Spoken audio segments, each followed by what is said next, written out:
is a film about that scale and grandeur. This is a film about that military achievement. This is a film about a people who for all time shattered the legend of Nazi invincibility. This is a film about victory and defeat. German victory and German defeat. This is the battle for Russia, a battle that has been going on for centuries, a battle that fills the pages of Russian history. 1242. The German Order of Teutonic Knights had invaded northeastern Russia and occupied the old city of Pskov.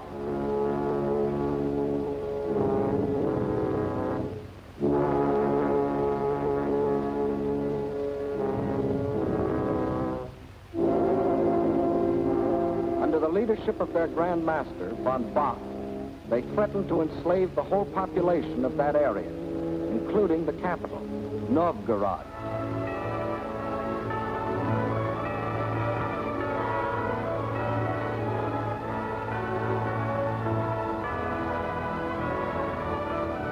In their hour of peril, the Russian people turned for leadership to their prince, Alexander Nevsky.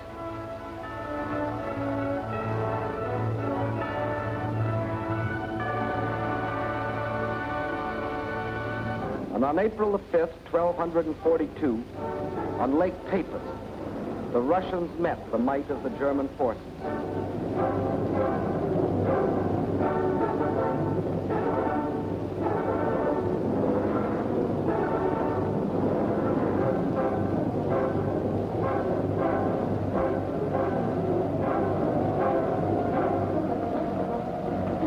They weren't as well equipped or as well organized.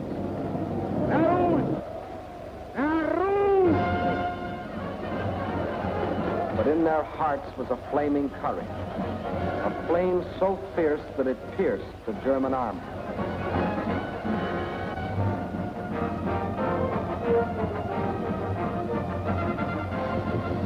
The victory they won fills a bright page of Russian history. 1704, and another conquering army marched across Russian land. This time under Charles XII of Sweden, and again the Russians fought for their country.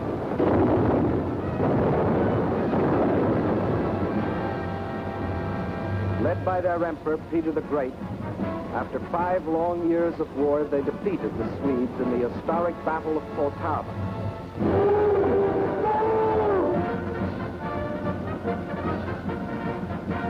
The invading Swedish armies were crushed and forever driven out of Russia. 1812. Napoleon and his armies had blazed their triumphant way across Europe and were marching on Moscow. The conquering armies entered the city, but they entered a city in flames. Even in that day, Russian earth was scorched earth to an invader. And once again, the invader was forced to start the long march on the road back out of Russia. 1914, and another German army, this time under Kaiser Wilhelm, set out to conquer Russia.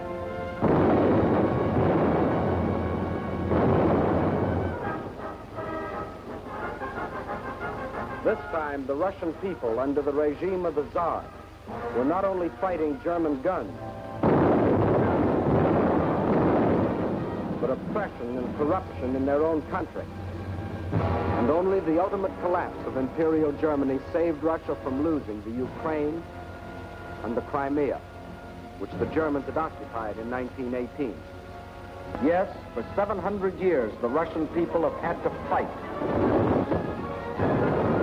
to defend their land against would-be conquerors. Why? Why have all these attempts been made to conquer Russia? Perhaps Russia itself can provide the answer. Here it is, 1/6 of the Earth's surface, reaching from east to west nearly halfway around the world. and southward from the North Pole to the borders of India. One country of 9 million square miles. That's our own country 3 times over, or all of North America and 1 million square miles to boot. The sun never sets on Russia.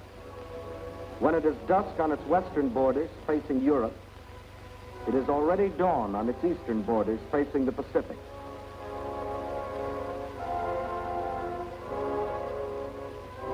That's Russia, or to be correct, the Union of Soviet Socialist Republics. Deep in its mountains lie thick, rich veins of gold and silver. Below ground lie enormous deposits of copper, tin, manganese and nickel, chromium and radium, sulfur and magnesium. Russia is rich in raw materials. Her forests cover millions upon millions of acres.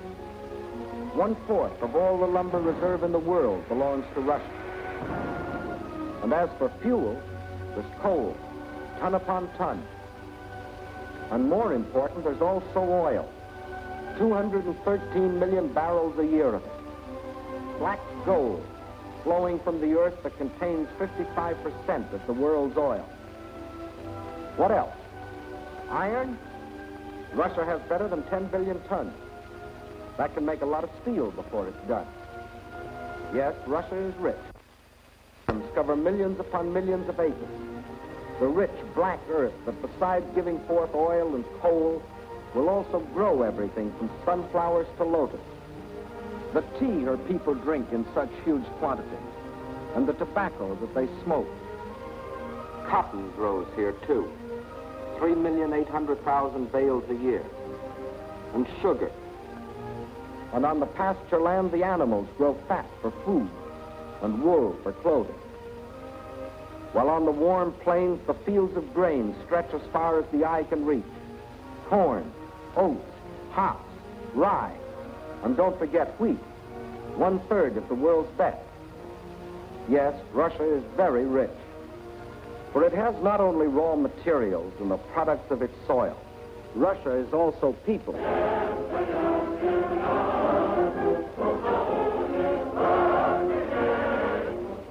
193 million people.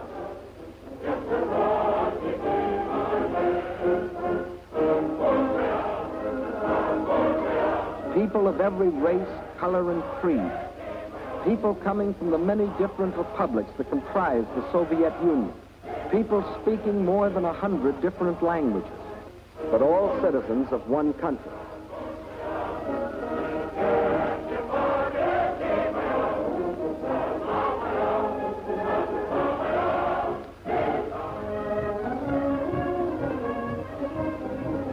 Whether they are the great Russians, the descendants of the first settlers of this vast area, and for 1,000 years its main population, or Cossacks, the famous horsemen from the open plains of the Don River Valley.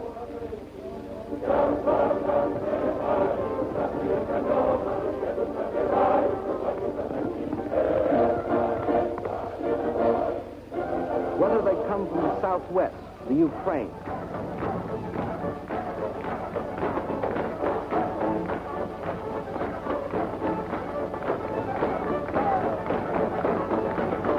here in the breadbasket of the Soviet Union live the little Russians, better known as Ukrainians, and beside them the Moldavians and Bessarabians. Or if they come from the far south, between the Caspian and Black Seas,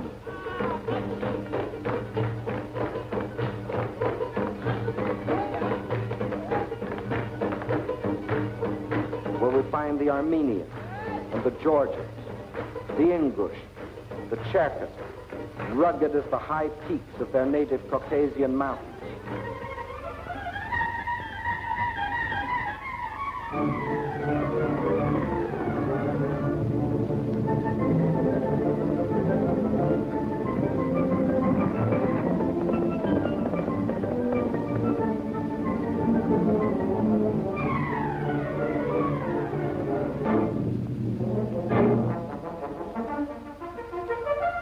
Whether they are Uzbeks, Turkmen, Kyrgyz, from the Persian and Indian frontiers, or Mongols,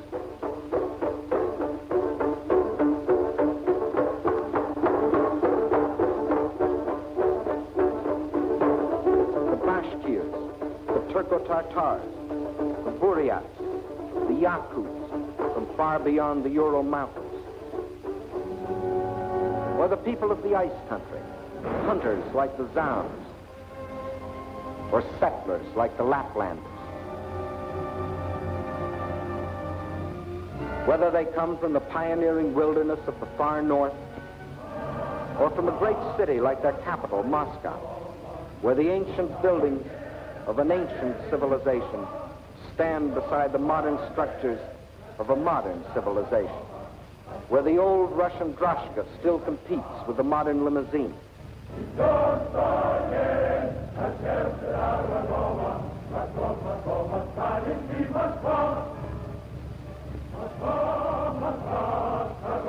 Whether they work in factories or as soldiers, whether they are bricklayers or traffic cops, sailors or riveters, school children or farmers, nurses or engineers, window washers or sales girls, housewives or postal clerks, radio announcers or stewardesses, scientists or typists, musicians or ballerinas.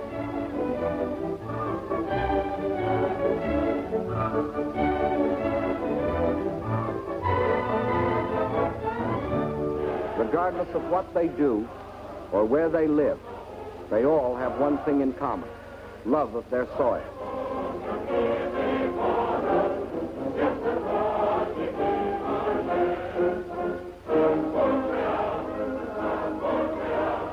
That is Russia. Size, the largest country in the world. Raw materials, unlimited. Manpower, 193 million. These are the three reasons why every conqueror in history has wanted Russia. And these are the reasons why the modern would-be conqueror wrote, "When we speak of new territory, we must think of Russia. Destiny itself points the way there."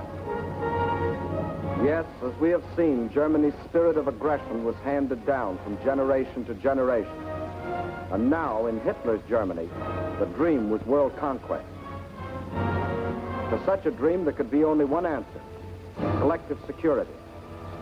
So with this objective, in 1934, the Soviet Union joined the League of Nations. Again and again before the League, its representatives urged binding agreements to support by collective action any nation submitted to attack. The states I represent entered the League with the sole purpose of the maintenance of indivisible peace. The League of Nations is still strong enough by its collective actions to avert or arrest aggression. There is no room for bargaining or compromise. But while some members of the League were pleading vainly for the use of collective force to stop aggression, the world saw other members, Germany, Italy, Japan, withdraw from the League to follow the path of aggression. Manchuria, Ethiopia, then Hitler invaded Austria, Czechoslovakia, and in 1939, Poland. First step on the road to Russia. But his eastward march was interrupted by France and Britain declaring war. So the Germans were forced to turn west. And in 1940, as we have seen, wiped the last opposition from Western Europe.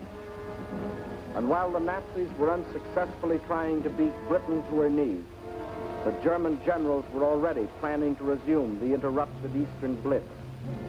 The road to Russia was now open. But before that attack, preliminary steps were necessary. South and east of Germany are Hungary, Romania, Bulgaria, Yugoslavia, and Greece. And Hungary had grain, rich fields of it. Grain too good for Hungarians when German soldiers have such good appetites. Hungary had bauxite. Bauxite makes aluminum, and aluminum makes planes. And Hungary had an army. Not the battle-trained German army, but good enough to throw against Russian guns. Romania had not only grain, but oil. And Hitler needed every last drop of it to power his war machine. Romania also had men, more slave labor, more cannon fodder for the attack on Russia. And most important, Romania and Hungary both had Russian frontiers, and Hitler wanted those frontiers in the hands of German generals. Bulgaria didn't have a Russian frontier, but it did have bases. Bases on the Black Sea. Bases for German submarines to prey on Russian shipping. By the spring of 1941, the reactionary governments of Hungary, under the dictatorship of Admiral Horthy, of Romania, governed by young King Michael, who was only a tool in the hands of Hitler's puppet, General Antonescu, and of Bulgaria, ruled by King Boris, always a disciple of German imperialism. All had sold their countries out to Hitler. Now, threatened by a revolt of their peoples, they were only too glad to be protected by Hitler's army. So by March of 1941, German armies were in occupation of Hungary, Romania, Bulgaria. That still left Yugoslavia and Greece. So long as they remained unoccupied territory, they remained the route for a possible Allied counter-invasion. At one of their regular meetings, Hitler had assigned the job of conquering Greece to his stooge, Mussolini. The stooge was delighted. Here was his chance to prove to his people that he too was a conqueror.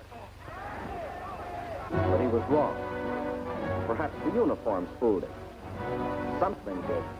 For after the fascist legions had blitzed on one cylinder this far into Greece, the Greeks, in a brilliantly conducted mountain campaign, drove the Italians back and invaded Albania. Hitler was enraged. The failure of his stooge to protect his southern flank was delaying the attack on Russia. He sent a final ultimatum. For the Yugoslavs and Greeks, it was surrender or else. But the Yugoslavs and Greeks come from a long line of fighting men. Nazi slavery didn't appeal to them.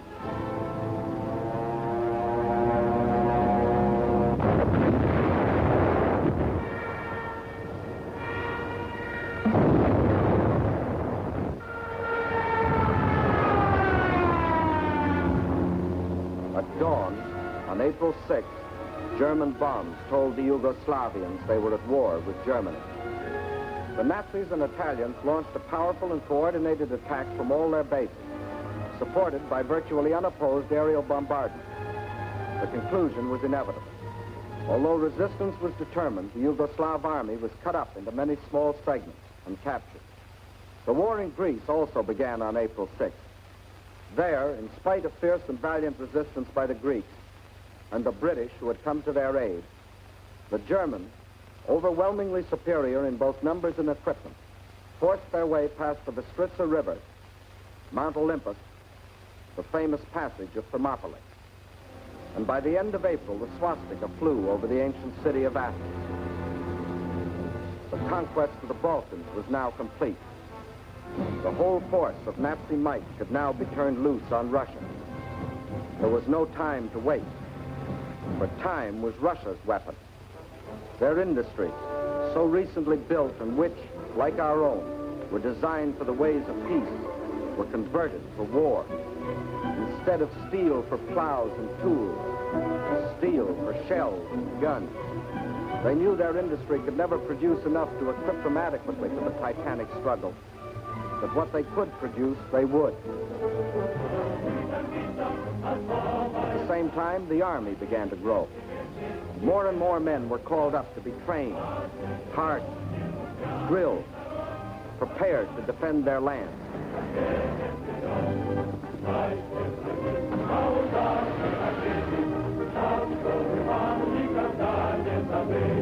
With the conquest of the Balkans, the Nazis had a solid front from the Black Sea to the Baltic, but the Russians had built themselves a buffer to take some of the steam out of the Nazi punch, no matter where it landed. But where would it land? When the blow came, it was from 5 different directions, and from the north, 1 extra, just for luck. That was the big day. As dawn broke, nearly 200 Axis divisions, more than 2 million men, plunged into a front 2,000 miles long, reaching from the White Sea to the Black. Their aim, the annihilation of the Red Army in a decisive battle on the frontier.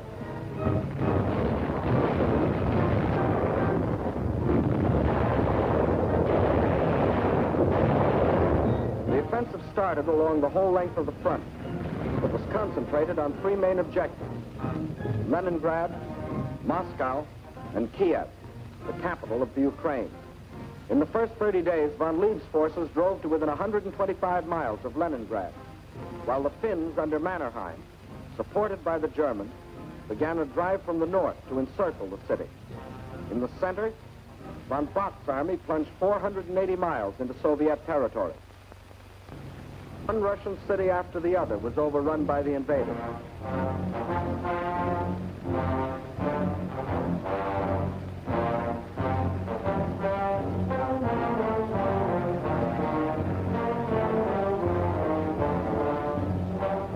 And on July 17th, they captured the first main objective, Smolensk, regarded as the key to Moscow.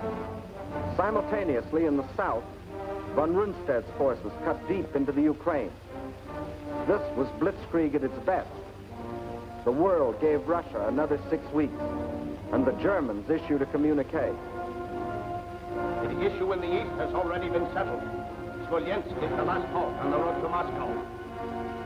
But then a strange thing happened. For the first time since the mighty German army started its career of blitz, smashing into submission one European country after the other, that same German army came up against a country that did not submit.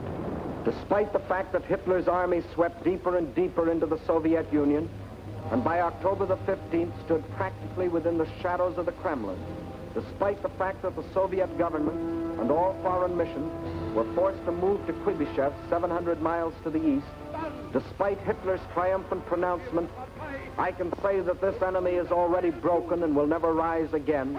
Despite the fact that by December, 500,000 square miles of Russian territory, an area equal to the entire Middle Western United States, had fallen to the invaders.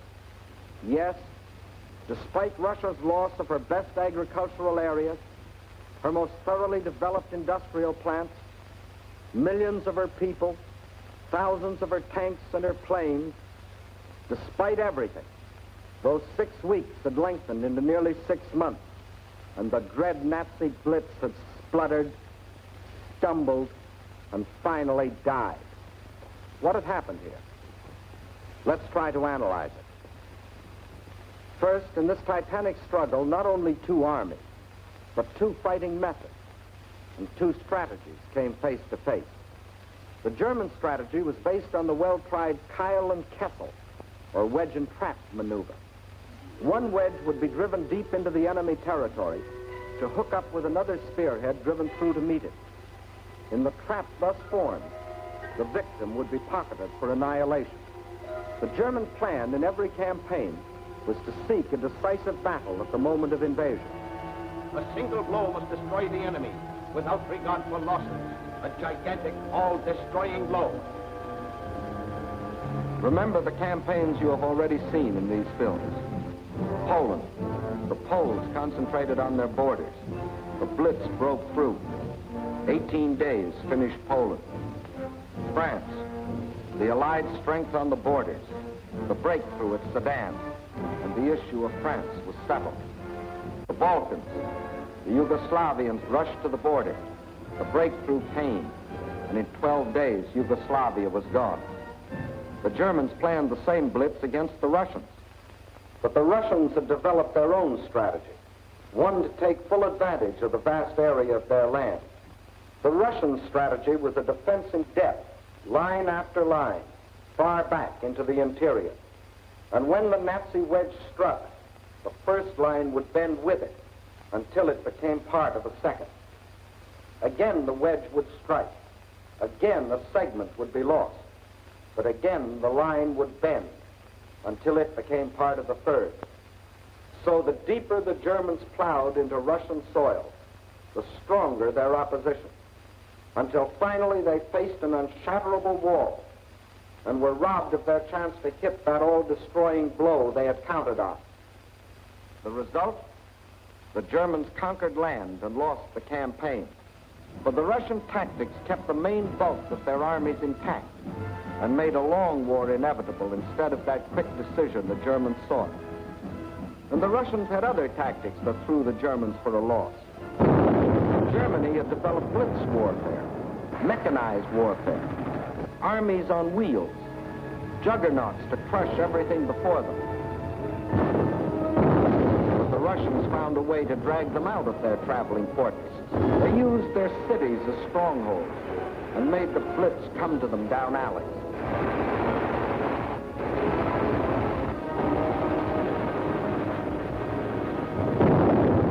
The more a city was bombed, the more impassable it became to the German panzers. They made the names of these Russian cities as familiar to us as the names of towns in the next county.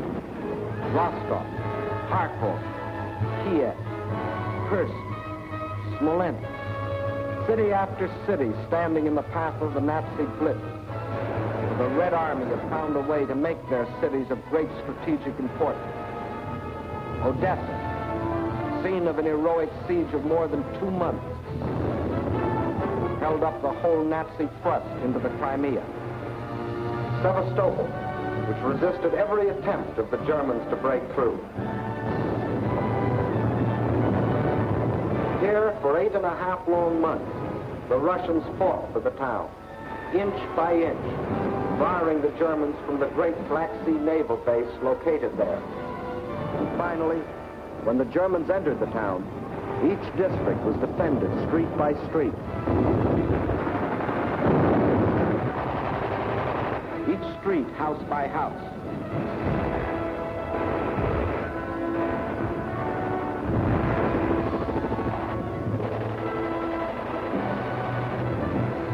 Each house, room by room.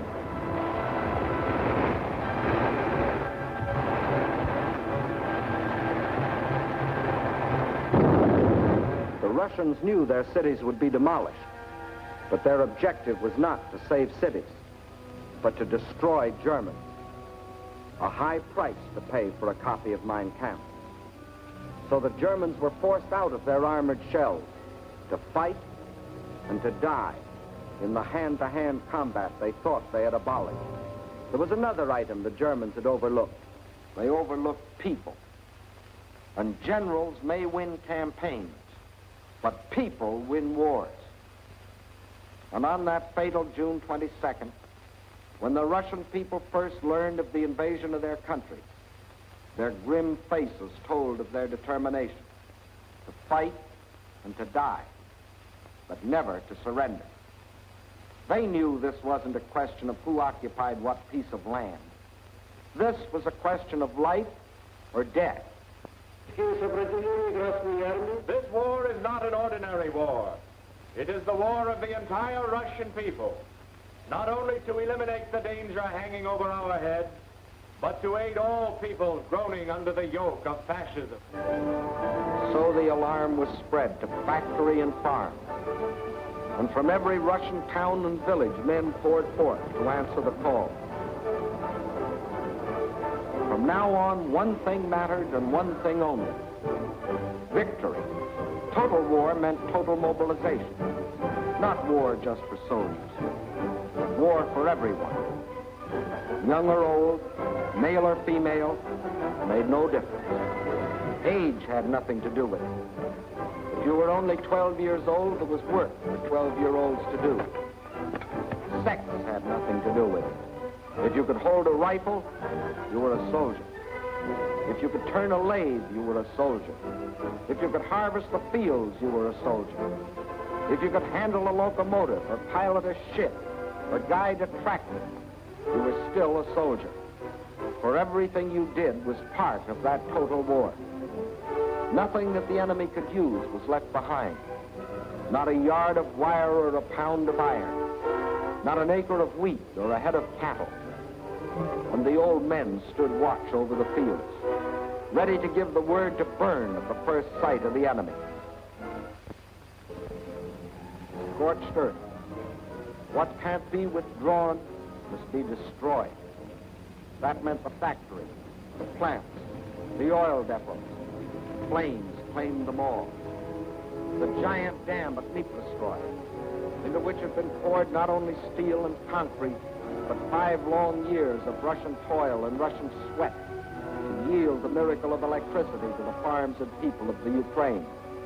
Now, rather than let the power it generated fall to the enemy, they destroyed it. Scorched earth, the land they had lived on and worked on, their forests, their fields, their farms. They surrendered them to the flames, but not to the invaders. That was the scorched earth.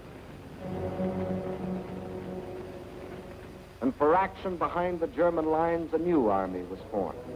An army without uniforms, whose home was the forest, and whose front was the enemy's rear.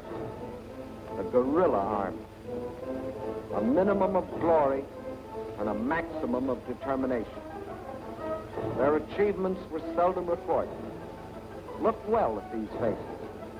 You will never see them again in the ranks of war prisoners or read their names over heroes' graves. Ahead of them lay nothing but the rope and the halter, but they stayed behind and went on fighting. Their only goal was merciless destruction. Destruction of communication lines, supplies, the invaders themselves. Their weapons were dynamite and the terror of surprise.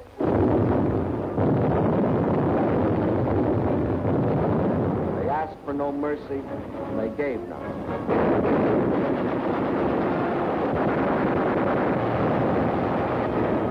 This is the guerrilla army. This, the scorched earth. This, the Red Army. These, its leaders.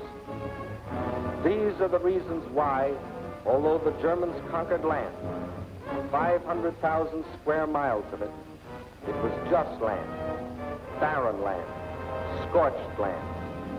These are the reasons why, after 5.5 months of blitz warfare, after coming within sight of their goal, the Germans were stopped at the very gates of Moscow.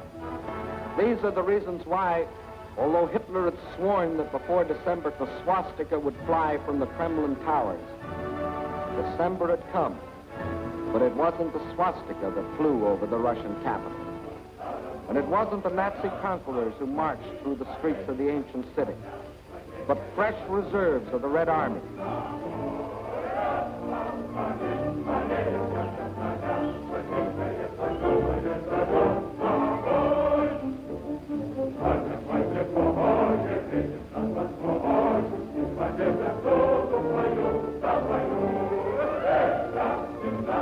Thank you.